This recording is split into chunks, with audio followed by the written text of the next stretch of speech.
Yes, we have a quorum. Oh, I need a mic to be heard? Is that what you're telling me? Okay, good. All right. Any non-agenda public comment? Seeing none? Okay, let's move on. New business. Action requested. There are 6 items. I'd like to ask the committee members, you've read the material, you've had it for several days. Does anybody have any specific action item that you want me to call out and talk about? Seeing none from the committee, are there any staff members associated with any of those 6 items that have something in addition to what's in the report that they want to talk about or elaborate on? Again, the committee has said they don't think they need to talk about it, but if you have some new information, please. Thanasi, we can do that on non-consent items or non-action items, but on the action items, we do need to go through them one at a time today. I understand we're going to vote on them one at a time. I'm just asking. Okay. Exactly. Okay. On the recommendation to deny the appeal of Scott Carter, I just wanted to make one comment that's not in the report. Since that's the first one, by all means. Thank you. I just want the committee to know that Mr. Carter was notified of the hearing today. He is in New York, and he was provided with the right to be here telephonically, and he is not here today. Thank you. Fire away. On that, when I was reading all the material on that, I was a little bit confused because he has his wife as the primary, his son as the secondary, and then in the wording in there, it also talks about the estate. If an employee had designated I know in California you have to designate your wife, but if you have designated the estate, would that have made a difference for Scott Carter? You can't designate Well, the estate. he can't designate the estate for a surviving spouse continuance or a continuance beneficiary, so he wouldn't have been able to do that. Okay, I was just a little confused in reading that, and being between 2 lawyers, I probably sound pretty stupid, but I just wanted to clarify for clarification. Thanks. Okay. Any other questions? Yep. I'm wondering why it got to this point. If, as it says, it is contrary to the law, I mean, why is there even an issue? Well, our members have the right to appeal any issue they disagree with, so he just went through our appeal process, and then we have to bring it to the board if we're in disagreement with the member. So it's just been that we have continued to disagree with the member and deny his request, and so he has brought this forth to the board. So what law is it? Is it in the municipal code or what? I mean, does the board have the authority to change it? No. No, the municipal code states that before a member starts to receive their retirement benefit, they have to pick their optional settlement. Right. And he received his retirement benefit, started receiving it in the 90s, and chose a different beneficiary at that time than what he wants now. On top of it all, Bobby, even if we had changed it, it's probably ineffective because when he got divorced, I promise you, her lawyer said, "Hey, that benefits mine," and so even if we could change it, which we can't, it's probably ineffective. He's just unhappy that his ex-spouse is going to get the benefit rather than his son. Well, okay, but there's a lot of things I'm unhappy about too. So, all right. Any other questions?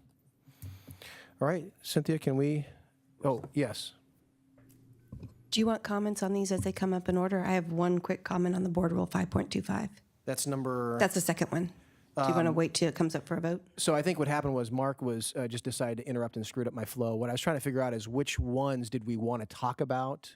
And so you want to talk about item number 2. Correct. Are there any other items that the staff wants to talk about?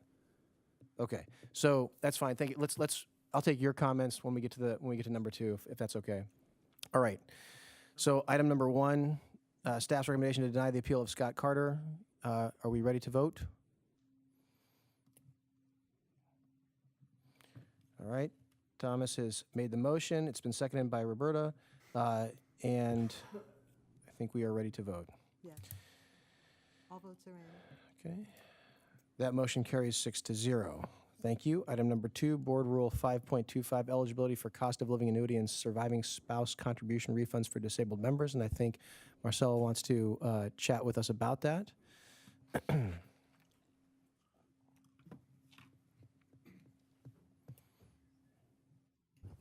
Good morning.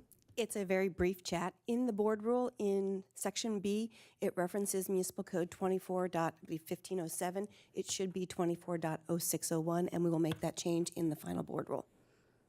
That's the only comment I have. Thank you very much. Any other questions from the committee?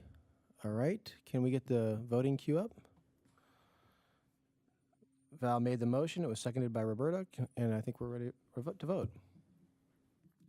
All votes are in. That vote passes 6-0. Okay, item number 3, rename Board Rule Division 5 from service retirement to retirement benefits. This should be a long and lengthy discussion. All right, can we get the voting queue up? We have an explanation for this. Charles made the motion. Val seconded it. I think we're ready to vote. All votes are in. And that motion passes 6-0. And I can barely see out of my new progressive lenses, so I'm old and blind now officially. Item number 4, purchase of service contracts signed on days 61 through 63. This is probably my favorite item because it just goes to show you that our members can break any perfect system that we create at any point in time by doing things that they shouldn't do or that weren't anticipated. So, all right, let's get the voting queue up. We have a mover of Roberta and a second by Charles. Ready to vote. Right. All votes are in. And that motion passes 6-0. Item number 5, staff's recommendation to adopt Board Rule 3.5, definition of employed and terminated for purposes of reciprocity and processing purchase of service credits. All right. Let's go. All right. Thomas made the motion. Second is Roberta, and Ready to vote. thank you. All votes are in. And that motion passes 6-0. Item number 6, staff recommendation to adopt Board Rule 5.8, retirement benefits available to rehired members and employees transferring to a position eligible for membership. I guess the real issue on this one is we're creating this board rule to really improve transparency and visibility about our current existing practices. So we're not changing it, we're just documenting it. If there are no questions, can I get a motion? It was moved by Val, seconded by Thomas. Are we ready to vote? Yes. All votes are in. All right, and that motion passes 6-0. Okay, so no action items. Report on overpayment to members. Basically, the answer is there were 6. We've resolved 1. There were 5. 1 is resolved. Does anybody have any questions about it? All right, hearing none. So staff reports. There are 8 different staff reports. Is there anybody on the committee that wishes to discuss any of those items? Any questions about the reports that they've read? Are there any? To make a comment. Please. Johnny Tran's in the thing. So the CAFR's been issued, and I simply want to congratulate the finance staff. They were early, and there was absolutely nothing for the auditors to report. There were no misstatements.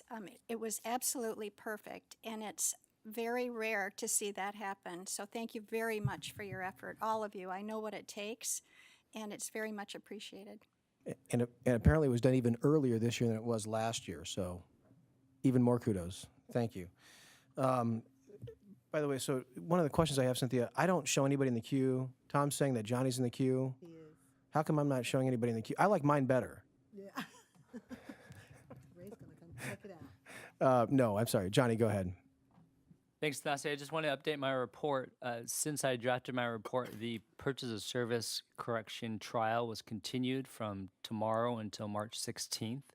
Then I also wanted to introduce Jessica Maloney, who's new to our legal division, just to add a face, and please don't delete or block her emails that she sends to you, okay? So let me see if I understand this. You want to pull item number 1 to discuss further? No, thank you. All right. Any other staff members who have anything that they want to add to their reports? Anything else they want to bring to our attention? I guess a couple of just things I'll mention. IT is dealing with security penetration testing and a new phone system. So you look like you got your hands busy. I'm not going to just make a couple of comments. I noticed that the help desk's primary problem is Iris, the amazing program that was supposed to solve everything. So I thought I'd just throw that out there. new statements for membership is, I guess, the big deal on the Horizon for Member Services, and that's out, and we're now using the new format, which I understand is beautiful, although there was no picture of the new format for me as a board member, so I can't evaluate that, but I'm sure it's fantastic.